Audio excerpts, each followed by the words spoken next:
కడుపులో ఉన్నప్పుడు మా అమ్మని ఎంత బాధ పెట్టానో నాకు తెలీదు. నేను పుట్టిన తర్వాత నాకు చాలా చేసింది. బాగా చదివించింది. ఆడుకోవటానికి ఆట బొమ్మల్ని ఇచ్చింది. ఏమడిగినా చేసి పెట్టేది. ఎంత ఉన్నా, ఏం చేసినా సైలెంట్‌గా ఉండేది. అల్లరి చేసినా తను హ్యాపీగా ఉండేది. ఎందుకంటే నా అల్లరి తనకిష్టం. నేను నాకు నచ్చినవి లేకపోతే ప్లేట్ ఇసిరి కొడతాను. అమ్మ దగ్గర డబ్బులున్నాయో లేవో, నాన్న ఇస్తాడో లేదో అవి కూడా తెలియకుండా నచ్చినవి లేకపోతే ప్లేట్‌లో లేకపోతే ప్లేట్ ఇసిరి కొడతాను. ఒకసారి ఇసిరి కొట్టాను. చికెన్ చేయలేదని. తినకుండా పడుకున్నాను. నా కొడుకుకి చికెన్ పెట్టలేకపోయాను అని బాధపడుతూ తనకేదో తన గుండెకేదో గాయమైనట్టు బాధపడుతూనే పడుకుంది. ఇంకోసారి చికెన్ చేసింది. ఉన్నదంతా నాకే పెట్టేసి తను పస్తుంది. కానీ పస్తున్న విషయం కూడా తెలీదు. ఆ బాధ తెలీదు. చాలా హ్యాపీగా పడుకుంది. బహుశా నా కడుపు నిండిందేమో అని తన కడుపు నిండిందేమో అనుకుంటా. నా కడుపు నిండిన తర్వాత తన కడుపు నిండినంత హ్యాపీగా ఫీల్ అవుతుంది. నచ్చిన బైక్ కొనిపించింది. ఆ బైక్‌లో తిరుగుతా ఉంటే భయపడుతూ ఉంది. ఒకసారి భయపడినట్టే పడిపోయాను. హ్యాండ్‌కి ఫ్రాక్చర్ అయింది. నా పని నేను చేసుకోలేకపోతున్నాను. అప్పుడు అమ్మ అన్నీ చేసింది. స్నానం చేపిచ్చింది, బ్రష్ చేపిచ్చింది, తినిపిచ్చింది. అప్పుడు నాకు 20 ఏళ్ళు. నాకు 20 ఏళ్లున్నా కూడా చిన్న పిల్లవాడిలాగానే చూసుకుంది. నాకు నచ్చిన అమ్మాయినిచ్చి పెళ్లి చేసింది. నాకు అమ్మాయి నచ్చితే, ఆ అమ్మాయికి మాత్రం మా అమ్మ నచ్చలేదు. నేను ఆ అమ్మాయితోనే వెళ్ళిపోయాను. వాళ్ళ అమ్మా నాన్నని బాగా చూసుకున్నాను. ఎంత ప్రేమగా అంటే, మా అమ్మా నాన్నని చూసుకున్నంత ప్రేమగా చూసుకున్నాను.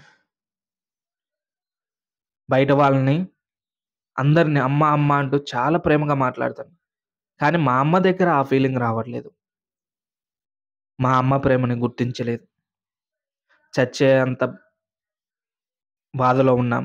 చావు బ్రతుకుల మధ్య ఉన్నాం. నేను వెళ్ళలేదు. ఎందుకో ఆ ఎఫెక్షన్ ఎందుకు రాలేదు?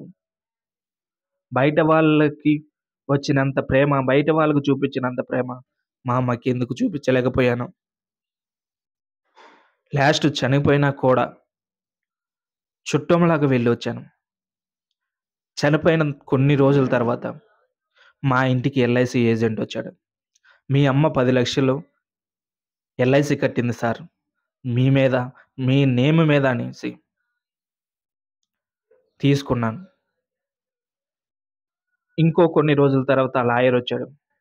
"మీ అమ్మ ఇల్లు కొనుక్కుంది. అది కూడా ఆమె దాచుకున్న పెన్షన్ డబ్బులతో. ఎంత బాగోలేకపోయినా ఆరోగ్యం గురించి పట్టించుకోకుండా, ఆరోగ్యం చూపించుకోకుండా పెన్షన్ డబ్బులు పోగు చేసి మరి ఇల్లు కొన్నది. నా కోసం కొన్నది. అమ్మ కోసం నేనేం చేయలేకపోయాను." లాస్ట్‌కి లాయర్ ఎళ్ళిపోయేటప్పుడు అమ్మ రాపిచ్చిన లెటర్ చూపించి ఎళ్ళిపోయాడు. లెటర్ ఇచ్చి ఎళ్ళిపోయాడు. దానిలో ఏముందంటే, "నువ్వంటే నాకు చాలా ఇష్టం నాన్న. నేనెంత బాధలో ఉన్నా నీకెందుకు చెప్పలేకపోయానంటే, నువ్వు నన్ను చూసి బాధపడతావని. ఎవరి బాధను పంచుకుంటావు, ఎవరిని ఓదారుస్తా ఉంటావు. వాళ్ళ బాధని, వాళ్ళ ప్రాబ్లమ్‌ని నీ ప్రాబ్లమ్‌లాగా అనుకోని బాధపడతా ఉంటావు. అలాంటి వాడివి, అంత సెన్సిటివ్‌గా ఉండేవాడివి. ఈ అమ్మ లేదంటే ఇంకెంత బాధపడతావో. నీ నుంచి నవ్వు కోరుకుంటాను కానీ, నీ కళ్ళల్లో నుంచి కన్నీరు కోరుకోను. నువ్వేడిస్తే నా ప్రాణం పోతుంది. నా ప్రాణం పోయినప్పుడు కూడా నువ్వు ఏడవకూడదు" అని రాసుంది. కానీ అప్పుడు ఏడ్చాడు. ఏడుస్తానే ఉన్నాడు. 10 రోజులు ఏడ్చాడు.